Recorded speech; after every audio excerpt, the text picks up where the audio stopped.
Ayos sa grabe. Dahil na nangyari, yan ay kasi dahil yung bahay lang, yung bahay kasi yung kaya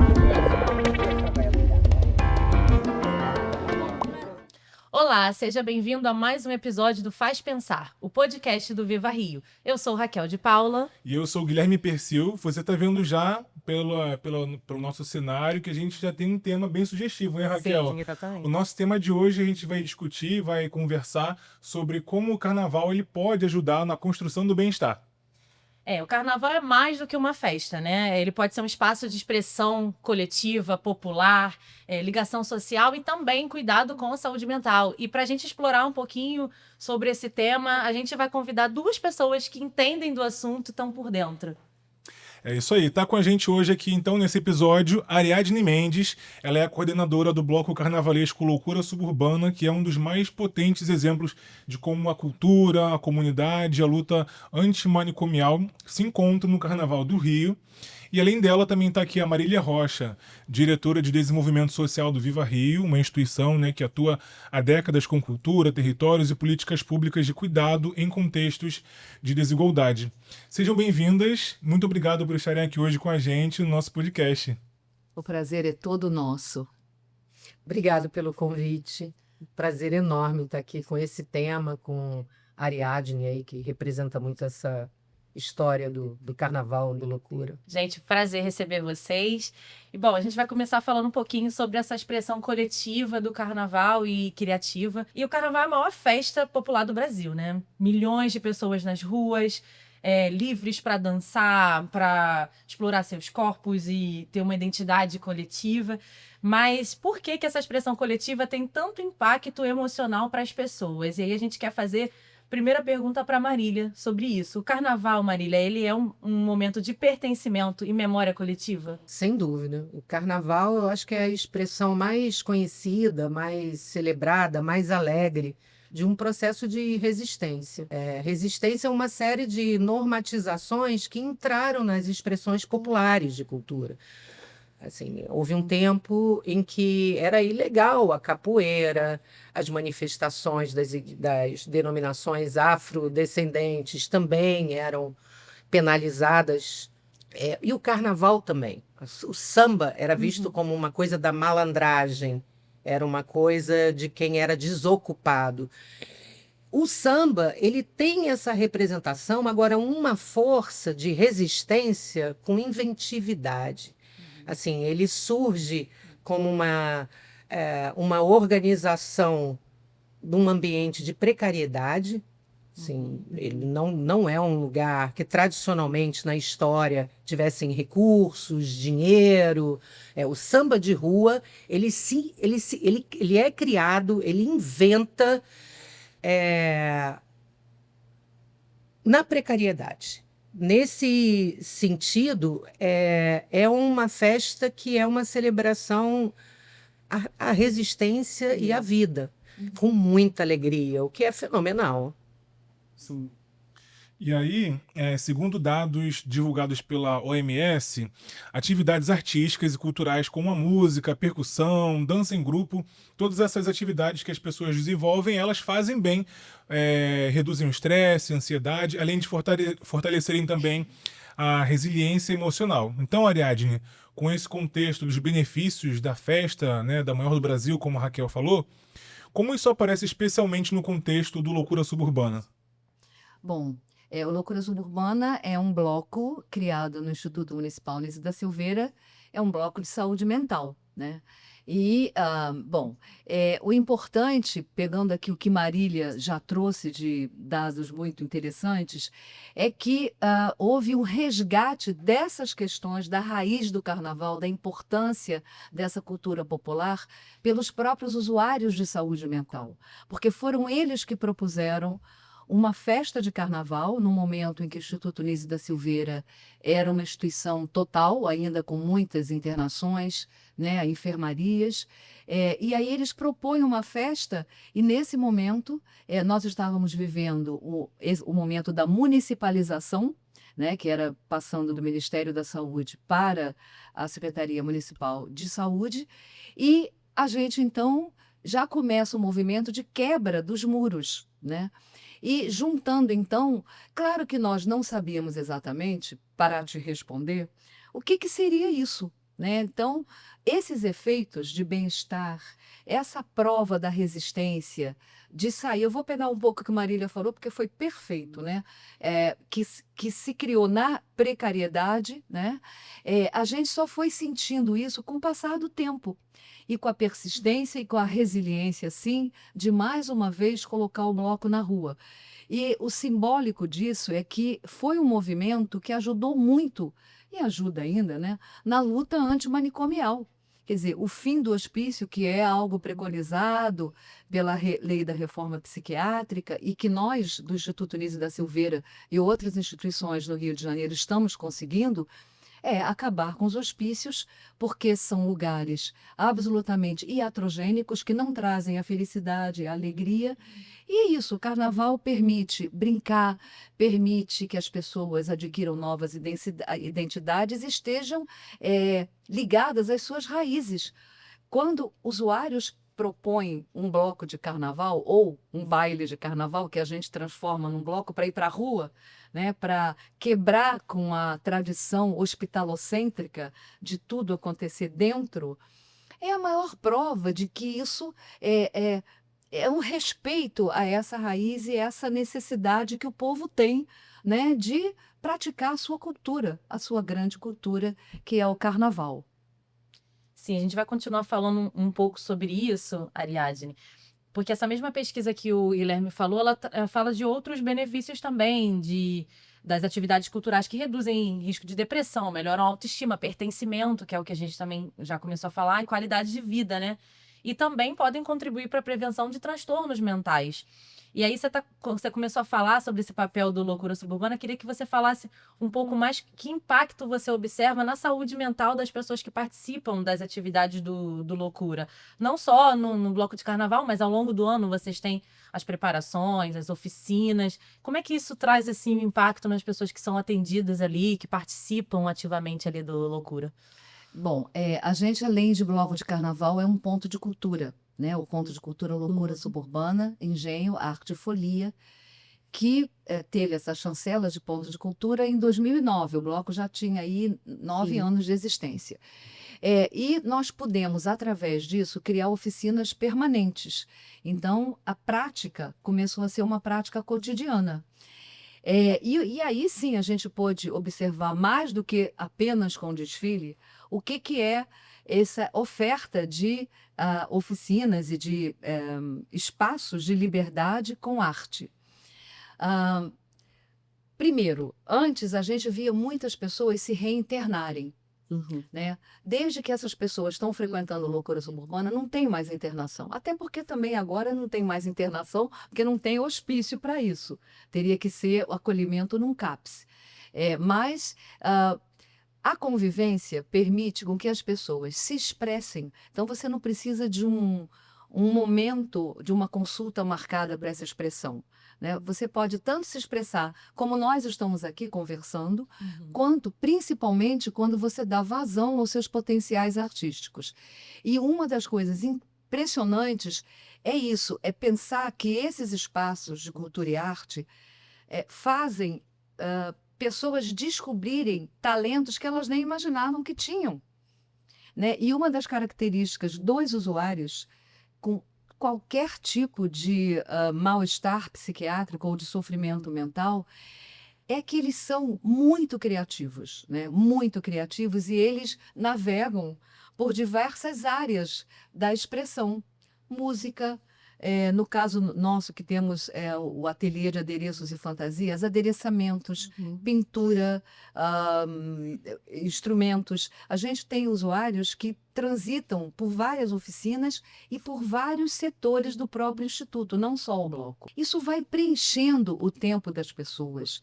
Né? E o que eu gostaria de assinalar é que quando você é um paciente psiquiátrico, né, isso é, você está moldado numa história da psiquiatria que te coloca numa caixa, que te dá uma etiqueta de louco. Né? E também isso, a sociedade acaba partilhando, né, exatamente dessa feição e trata essas pessoas só como isso. Então, é aí o preconceito, é aí o estigma dominando. As pessoas se identificam como loucos. E a gente via isso muito no Loucura. Quem é você? Bom, aí já diz o diagnóstico, diz aonde se trata. E a mudança é quem é você agora, depois dessas atividades. Ah, eu sou artista, eu sou músico, eu sou compositor, eu sou Perfeito. cantor.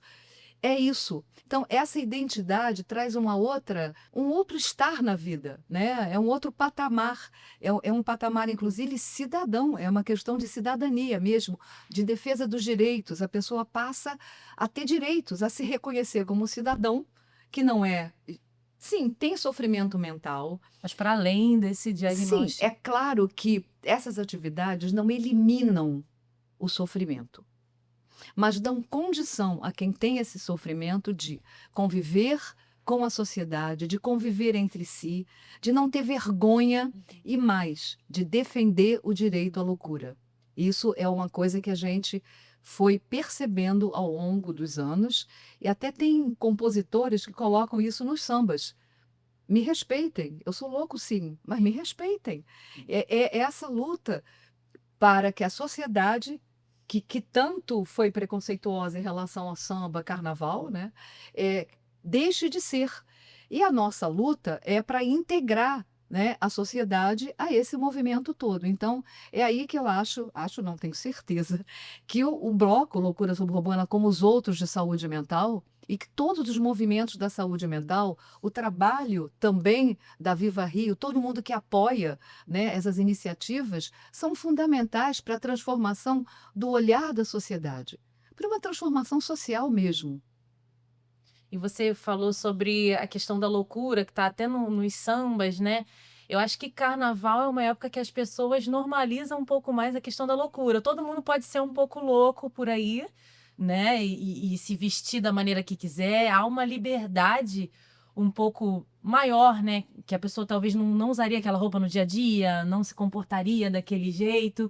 Então, existe essa normalização da loucura, mas fica só, de repente fica só nessa época para quem não convive ali com a loucura mesmo de perto, né? E para quem convive é o ano inteiro, porque a Exato. gente tem oficina, a gente está sempre falando de samba, de carnaval, de música, né? É exatamente isso que você falou. E você falou uma coisa também, Ariadne, sobre a convivência, promover a interação, igual, por exemplo, a gente está aqui agora e está aqui interagindo.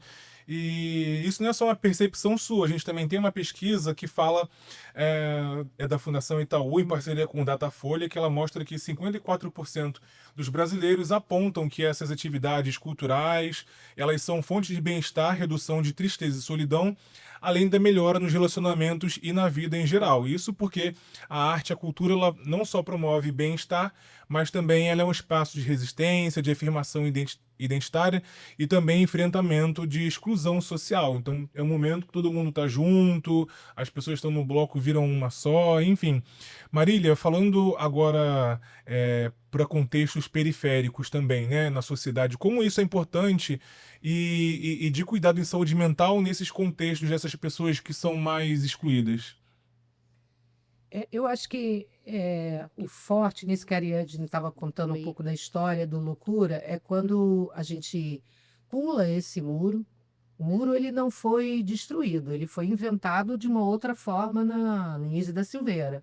Quando você pula e faz essa manifestação, esse museu itinerante, que é o Museu do Inconsciente. Assim, são expressões artísticas, mas que ajudam a contar, a reinventar e às vezes dá alegria à dor, porque parece contraditório, mas assim, como é que é aquela expressão de perto todo mundo é doido? Tem uma expressão Bem, assim? de perto ninguém é normal, né? De Isso. perto ninguém é normal. No carnaval, quando a gente está junto na rua e se permite outras identidades, se permite uma criatividade, numa fantasia, aonde você reinventa a forma de mostrar o seu corpo, o seu molejo, ou a falta de molejo, porque também tem gente que não samba, mas não falta o desfile. Esse encontro com quem é usuário de CAPS, eu acho que diminui esse estigma, assim, a chance ali das pessoas que não são, não têm um diagnóstico, não têm um CID, não são frequentadoras, de verem que o mundo também é um lugar de acolhimento às diferenças, à dor, porque todos nós temos. Todos nós, em algum momento, tivemos um sofrimento psíquico. Algo que, para além dele, coloca o medo de ser rejeitado, de ser estigmatizado. No carnaval, a gente perde um pouco a linha, a gente perde esse medo de expressão e de vontade de ser quem é. Então, eu acho que tem uma função que ela é fundamental, ela é estratégica para a gente assegurar essa política de saúde mental, de portas abertas, que é trazer na rua esse encontro. E dizer que a vida não é um comercial de Doriana, esse coisa muito de velho, né? No meu tempo, tinha um comercial de margarina, Doriana, que era uma família perfeita. Era papai, mamãe, obviamente brancos, heteronormativos, com duas criancinhas, lourinhos, comendo aquele café da manhã, com frutas e presunto. Então, o mundo não é isso. O mundo ele vai te colocar percalços, vai te colocar dores, vai te colocar expressões que você vai botando lá no fundo porque elas não são normais. Quando o bloco vai à rua, ele convida as pessoas e diz assim, olha, o mundo é mais complexo. Nesse sentido, eu acho que mais criativo, mais bonito. E aí é uma explosão. Eu acho que, principalmente, Ariadne, eu tenho pensado muito do quanto a gente está perdendo a rua. A rua que sempre foi um espaço de encontro e convivência, e a cidade do Rio, ela tem uma característica, é uma cidade que ela é horizontal. Então, assim, uma das sedes do Viva Rio é ali no Cantagalo, no Morro do Cantagalo. E para chegar lá, vindo da Zona Norte ou de outros lugares da Zona Sul ou Centro, você desce numa praça de Ipanema. E aí você sobe, em 10 minutos você está na comunidade do Cantagalo. É tudo muito perto, ao mesmo tempo muito separado, muito segregado. A gente quebra isso no carnaval, a gente quebra isso quando ocupa as ruas. E esse direito à loucura, me respeita, que eu sou doida, é um respeito à existência. E a existência com todos os seus percalços. Isso é lindo. E nesse sentido eu acho que é bem revolucionário. Eu posso pegar um ganchinho aqui Claro. de Marília, porque ela falou umas coisas que muito interessantes. Por exemplo, quando você fala, Marília, dessa importância de ir para a rua, da população se juntar com a loucura. Quando a gente criou o bloco, foi impressionante. Foi em 2001. O bloco foi criado rapidamente, todo improvisado, sem nada. E a gente foi para a rua achando que ia fazer uma festa. Um bloquinho de funcionários, alguns usuários, porque logo no início a gente tem que entender que os usuários estavam em enfermarias, eram internados. Hoje, o comportamento dessas pessoas é totalmente outro, né? Elas eram segregadas dentro da instituição. E a gente, quando sai para a rua, o bloco já tem 200 pessoas, já foi uau. A saúde mental, pegando o que você falou, ela tem uma atração e uma repulsa. Ela tem essa dupla, né, questão aí, né, antagônica até, e é muito curioso, porque quando a gente realmente vai para a rua e junta todo mundo, olha o que a gente está quebrando. Porque as pessoas, elas descobrem a loucura, uma coisa da qual elas não se aproximavam. Então, é essa oportunidade realmente de uma descoberta de um mundo novo, que também é a descoberta para quem trabalha muito próximo da loucura, porque é um mundo que a gente descobre. A vida inteira ela foi segregada, né? A vida inteira. Então, é uma coisa impressionante. O Engenho de Dentro tinha muito medo da instituição psiquiátrica. Medo. A gente tem depoimentos de moradores que colocavam os filhos para fora, para dentro de casa, quando passava algum paciente na rua, porque na época da internação, claro que eles fugiam, tiravam a roupa, tinham comportamentos às vezes não muito, digamos, politicamente corretos. E as famílias, claro, botavam as crianças para dentro de casa, porque, cuidado, são perigosos. Então, o carnaval, né, porque mistura todo mundo, permitiu isso, que as pessoas, claro, que não é só o carnaval, todo o trabalho que se faz, eu não posso reduzir tudo ao carnaval, mas ele tem uma potência muito grande de reunir milhares de pessoas, né? Não é um pouquinho só. Fez uma transformação no bairro, né? Hoje o bairro tem orgulho do seu bloco. Um bloco que nasceu de saúde mental, mas é um bloco do bairro do Engenho de Dentro e também da cidade, né? Porque vem gente de toda a cidade para Está no calendário, né, Ariadne? Oi? Está no calendário oficial. Há muitos anos, isso é que é interessante, né? Loucura, há muitos anos que ele é do calendário oficial da cidade, desde o início.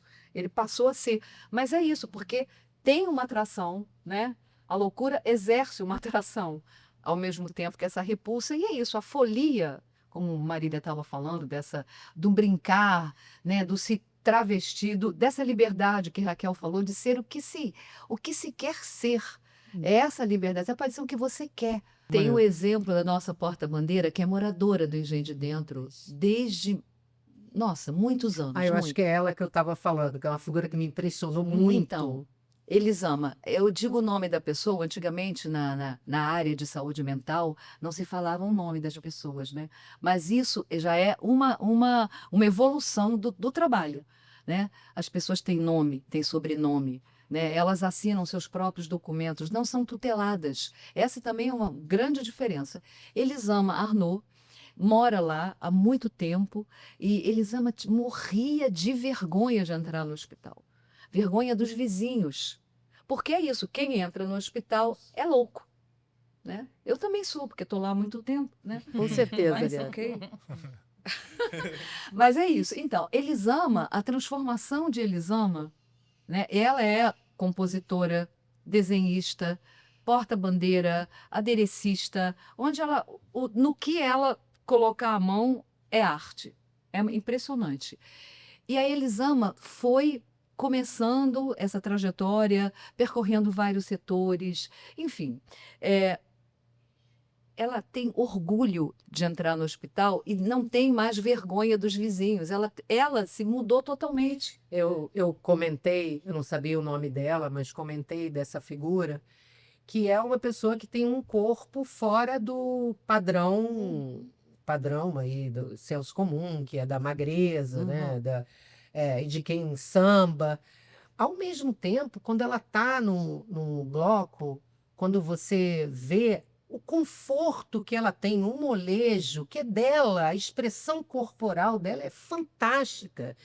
E é isso que é, para mim, a riqueza do carnaval. Ela dá para quem assiste, olha, você pode ser do seu jeito.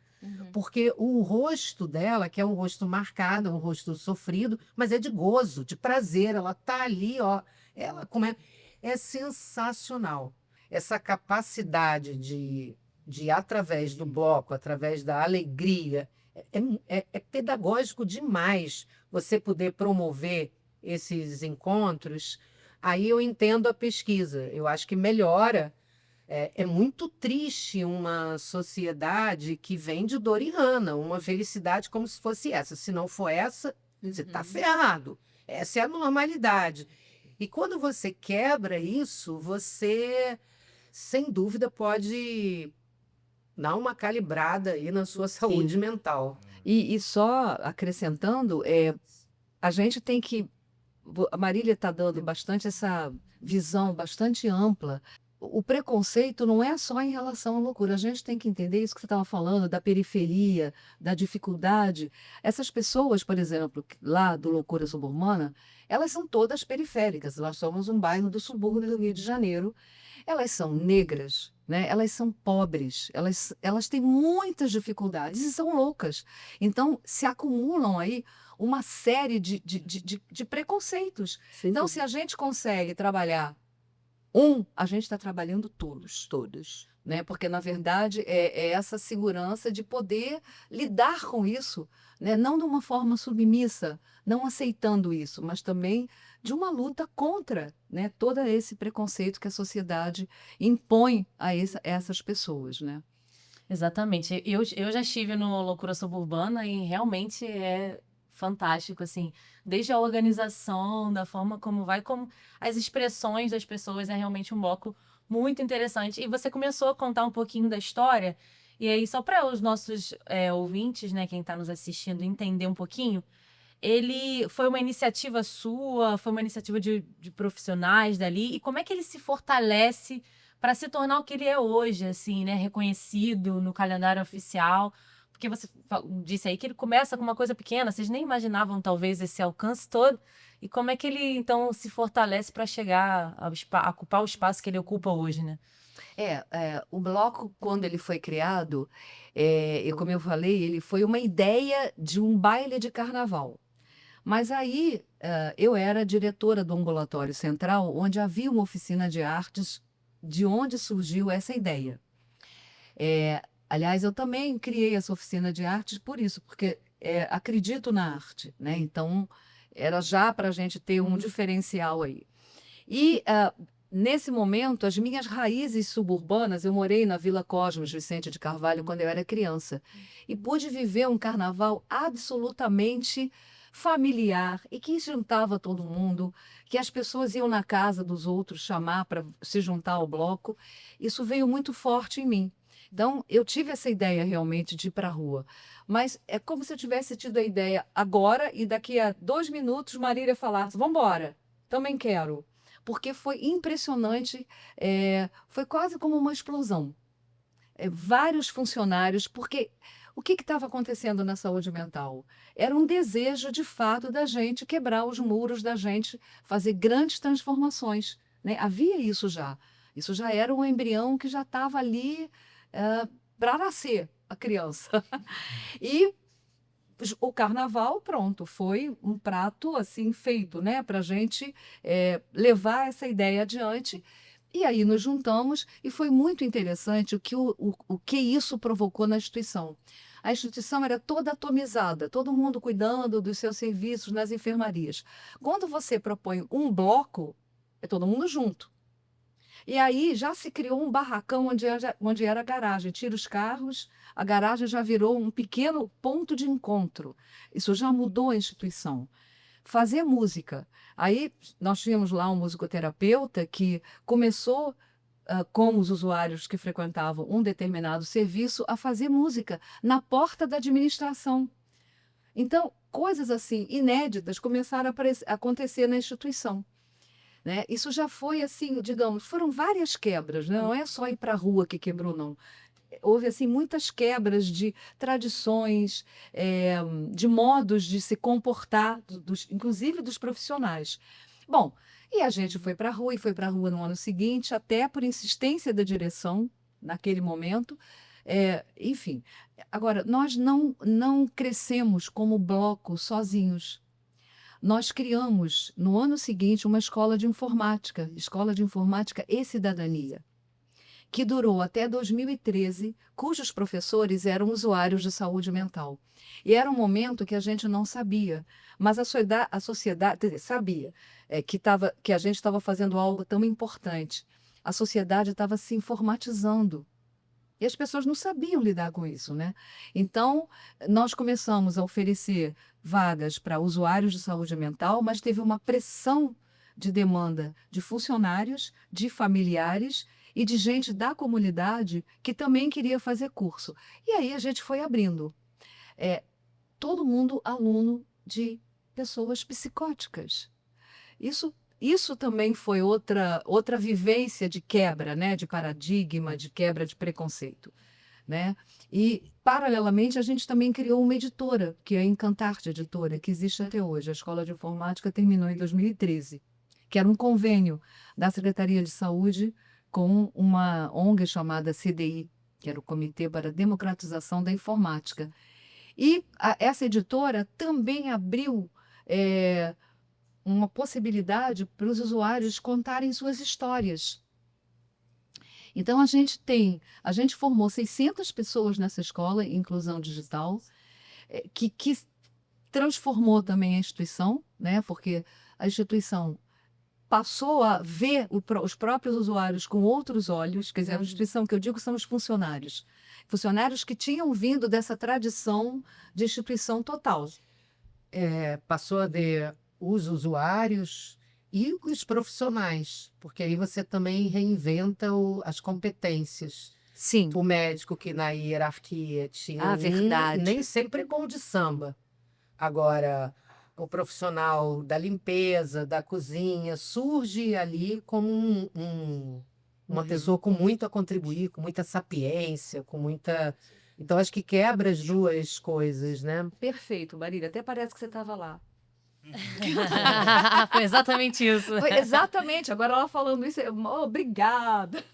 O bom é isso. Uma vez eu falei, carnaval e o Loucura Suburbana, o bom é que tanta gente fala coisas assim, que é isso, como se conhecesse mesmo, né? Eu me lembro agora que teve uma pessoa da limpeza, exatamente, que um dia chegou e falou, eu vou ser a rainha do bloco. Pois não.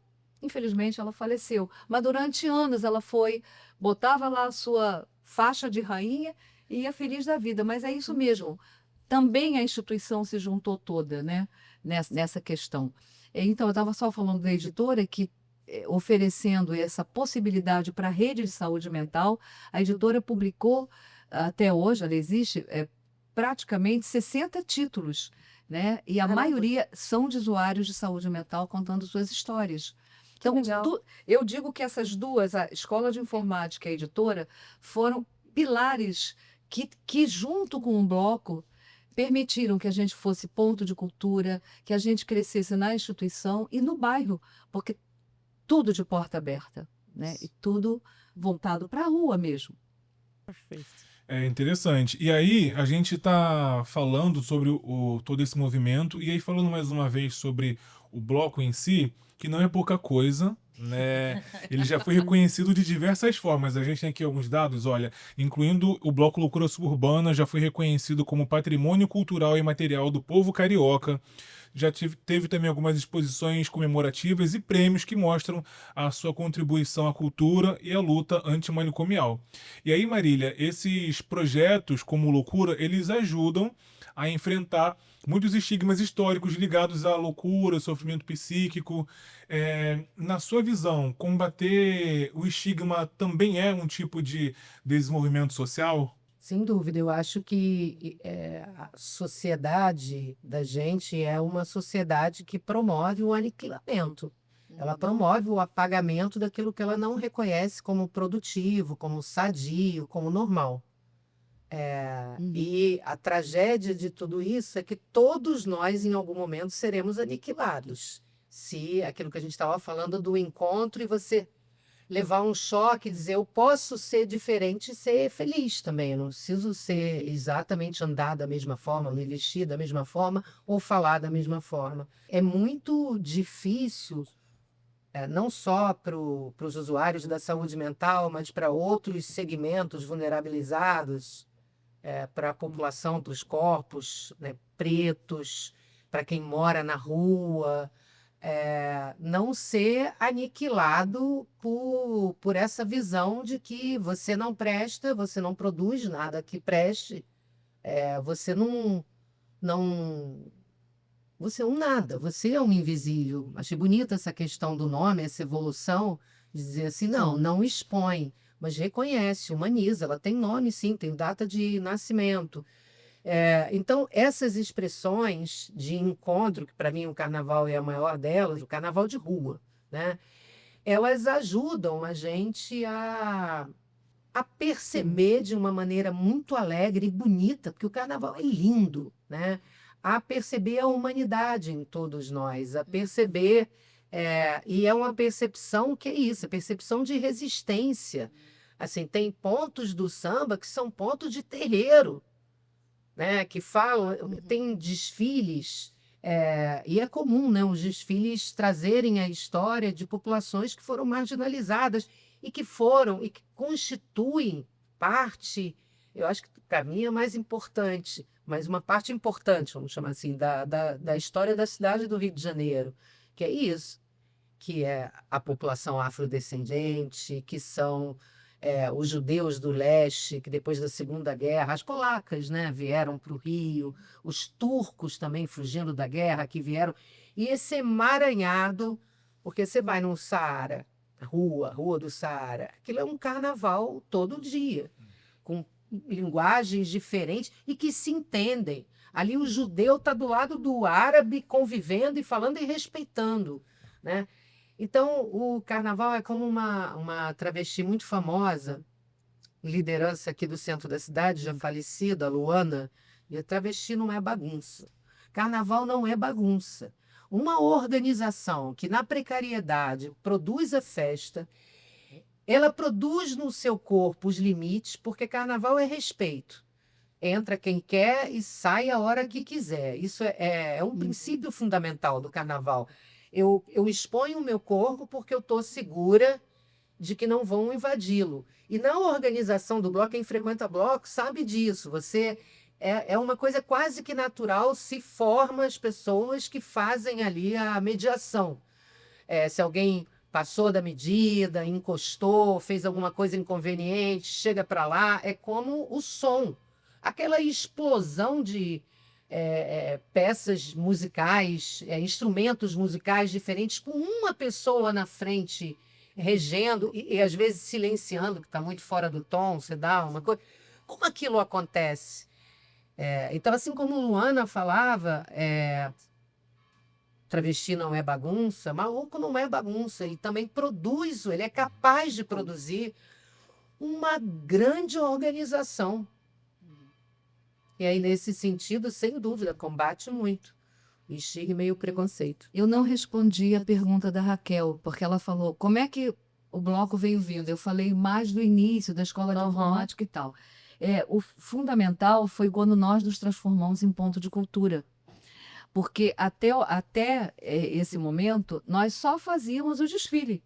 Chegava no fim do ano, a gente era sempre uma correria, uma improvisação, convidando escolas de samba para trazer bateria, mestre-sala, porta-bandeira. A gente não tinha essa estrutura, né? A gente sempre fez concursos de música, isso sim. E criamos o hábito de emprestar fantasias, porque começamos a receber muitas doações de foliões de escola de samba. A gente foi criando um barracão. Mas, durante o ano, tinha escola de informática, editora e alguns embriõezinhos, por exemplo, de um ateliê. Quando a gente é ponto de cultura, que a gente recebe um financiamento para 3 anos, a gente consegue, então, montar uma equipe. A gente se estruturou. A gente pôde contratar pessoas para ter 3 oficinas permanentes abertas semanalmente para o bairro, que é um bairro pobre, culturalmente riquíssimo de carnavais passados, mas que estava morto. E o Loucura ajudou a revitalizar esse carnaval de rua. E a gente oferta, então, possibilidades, né, iniciativas culturais para as pessoas poderem frequentar aquela instituição da qual tinham medo, né? E a gente foi se estruturando, então, dessa forma, foi crescendo com as oficinas, criou a própria bateria e foi constituindo redes. Sim. Muitas redes. Fundamental. Com outros equipamentos. Isso até hoje, né? A gente só funciona nessa base. E foi isso que foi permitindo a gente se organizar, pegando de novo o que Marília estava falando, né? De organização, cada vez mais, porque o público foi crescendo, a visibilidade foi aumentando, né? Olha, desde o primeiro ano, segundo ou terceiro, agora eu não lembro, o Loucura já saiu com uma matéria publicada na Alemanha. É a potência da loucura, né? Então, é isso. A gente foi crescendo e foi sendo obrigado a se organizar muito, né? Cada vez mais, porque para poder Sim. dar conta do público que aumentou, né? E falando rapidamente do Instituto Nise da Silveira, a Nise da Silveira é uma psiquiatra que revolucionou a forma de cuidado, né? Terapêutico para as pessoas em situação de loucura e tal. E aí ela falava que a arte não era só uma ocupação de tempo, mas uma forma legítima de expressão psíquica. E aí eu queria perguntar para vocês duas se vocês sentem que a arte ainda é vista como algo secundário no cuidado em saúde mental ou se isso já mudou, se hoje é visto de uma outra maneira. Eu acho que, sem dúvida, é visto de uma outra maneira. Eu acho que hoje você, indo a qualquer unidade de atendimento em saúde mental, qualquer CAPS, você vai encontrar ali expressões artísticas acontecendo. Isso, sem dúvida. Essa expressão do subjetivo pela arte, ele promove diálogos, ele cria vínculos que eu acho que hoje, na rede pública, e isso é uma coisa que a gente tem que chamar a atenção, porque na rede particular de atenção à saúde mental, essa ainda está bem distante desse universo. Ela ainda é basicamente dominada pelos médicos. É isso, é medicalização, é internação. A rede pública, ela atende a todos, não apenas aqueles que não têm recursos, e com muito mais qualidade, porque isso permite, né, tem esse espaço de expressão.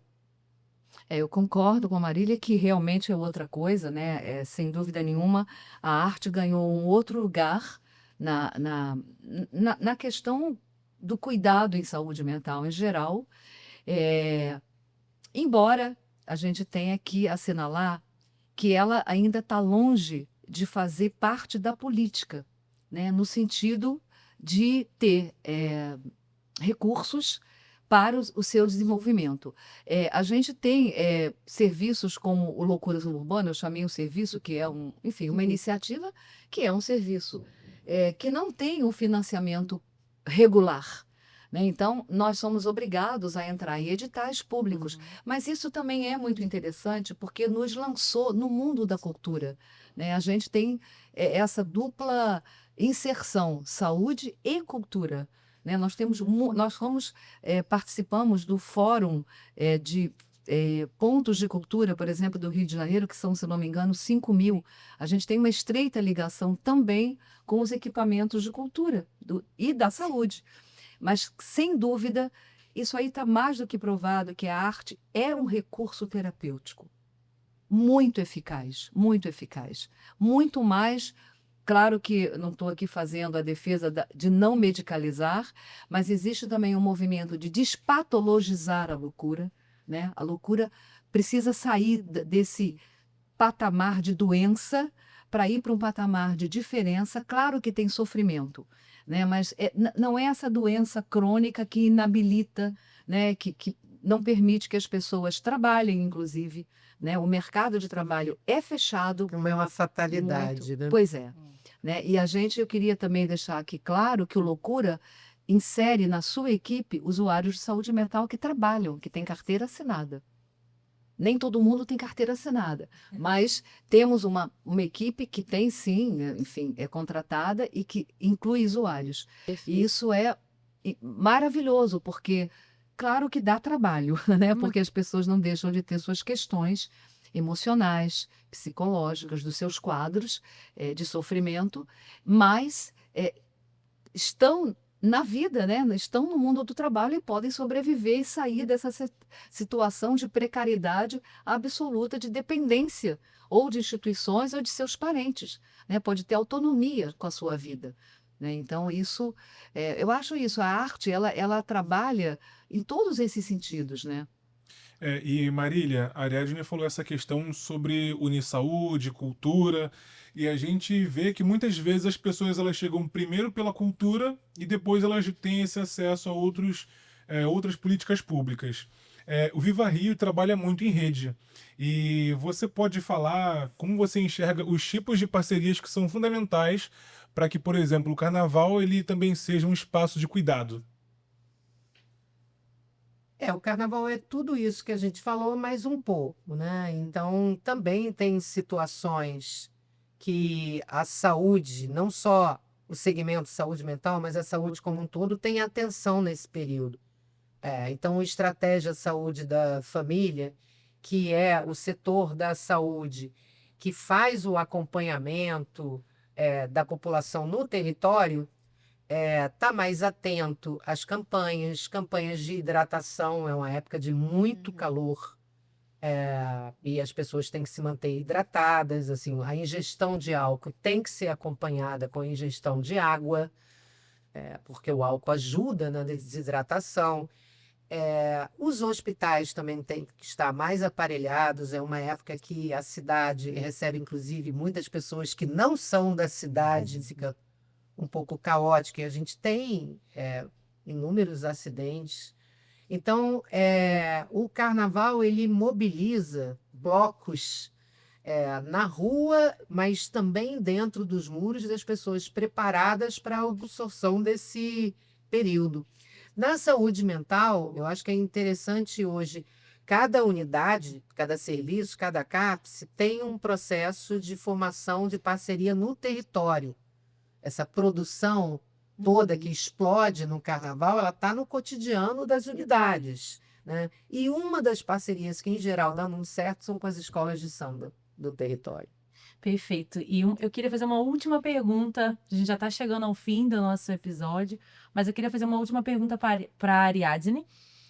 A gente falando de futuro, né? O que as experiências como Loucura Suburbana ensinam sobre produção de políticas públicas mais humanas, que levem em conta essas questões que nós conversamos aqui hoje, do pertencimento da arte, né?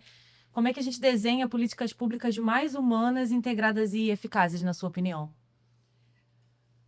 Como que desenhamos? Bom, eu acho que o desenho seria uma abstração, né, dessa prática que a gente vem desenvolvendo.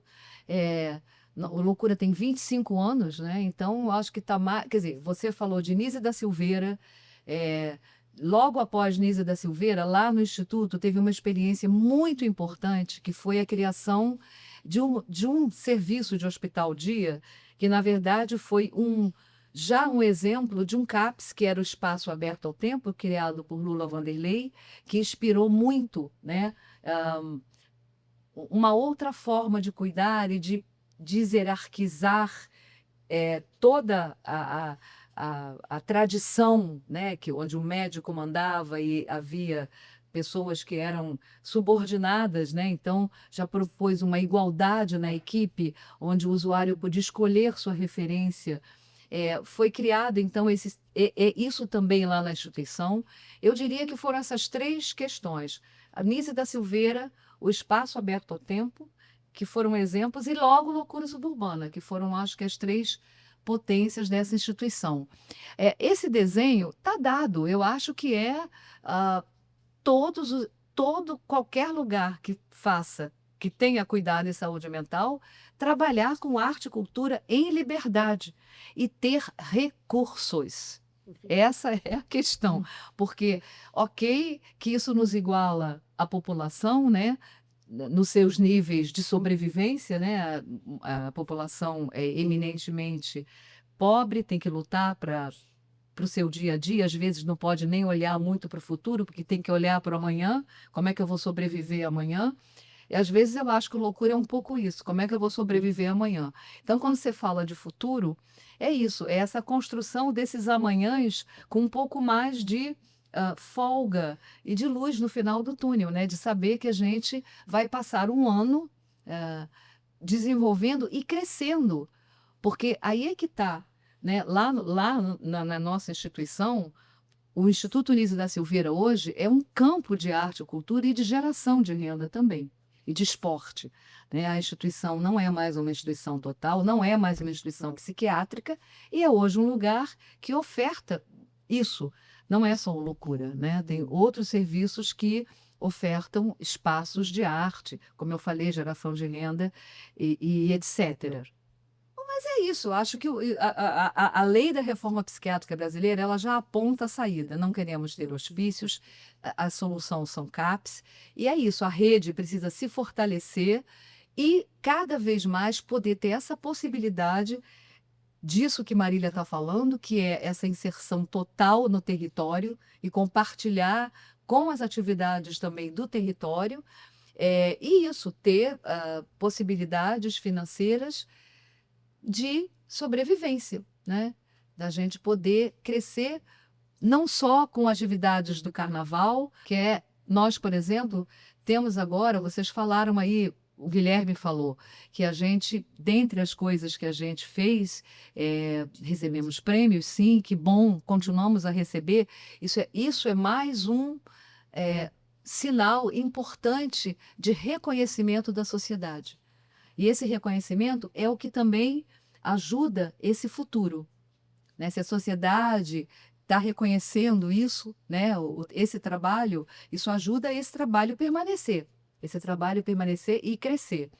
E a gente, no Loucura, descobriu esse ano, né, a nossa questão de memória. Eu digo descobrir porque como nós temos essa luta pela sobrevivência, né, a gente não consegue dar conta de tudo, por exemplo, do nosso acervo, que é um grande acervo, produzido ao longo desses 25 anos. Acervo de música, a gente tem cerca de 400 músicas compostas, né? Muitos materiais, fantasias, etc. Né?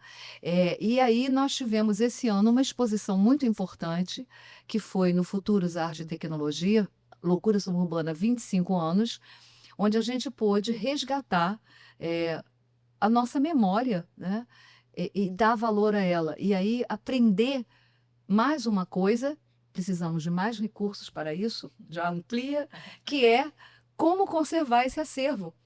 Porque a gente antes pegava estandartes belíssimos feitos por artistas do museu e saíamos no bloco e com a confiança incrível de que qualquer um pega aqueles estandartes e ninguém levou nunca. São belíssimos e feitos adereçados no ateliê. São peças de arte valiosas, né? Agora a gente não vai mais não, porque agora a gente descobriu que eles são peças de memória e estão na exposição, agora eles vão ficar lá dentro mesmo. Mas é isso foi uma grande descoberta e a gente está com uma exposição, essa exposição do Futuros, ela migrou quando terminou o prazo lá, ela agora está lá no Loucura Suburbana, na sala Dona Ivone Lara, aberta ao público. Um pouco menor, porque não coube tudo, mas está lá para contar a nossa história também. Só antes de terminar, faz o convite, que dia, que horas é verdade, esse bloco perfeito. maravilhoso. Então, agora eu vou falar com o público. Nossa escolha de samba vai ser do dia 29 de janeiro, da próxima quinta-feira, no Castelão, que fica lá no Engenho de Dentro, às 16 horas.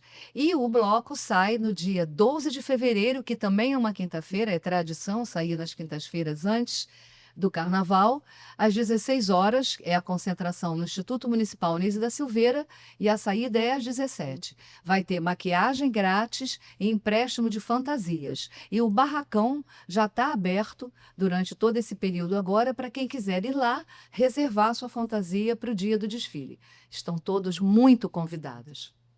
Perfeito, estão todos convidados, não podem perder esse bloco incrível, hein? Obrigada, Ariadne, obrigada, Marília, por conversarem com a gente, por esse bate-papo incrível que nós tivemos hoje. A gente vê que o carnaval, hoje nós ouvimos que o carnaval não é apenas uma festa, mas uma expressão popular de pertencimento, de fortalecimento de vínculos. Raquel, então seja lá no Engenho de Dentro, seja na Zona Sul, no centro, onde quer que as pessoas estejam, na Sapucaí, a gente vê que o carnaval, a cultura é um movimento de transformação. E a gente convida também você que está ouvindo a gente nesse podcast ou assistindo também a deixar o seu comentário se para você, em algum momento, o carnaval ele também foi um momento de cuidado. E esse foi mais um episódio do Faz Pensar. Te vemos no próximo. Tchau, tchau. Tchau. Negócio de baile, kasi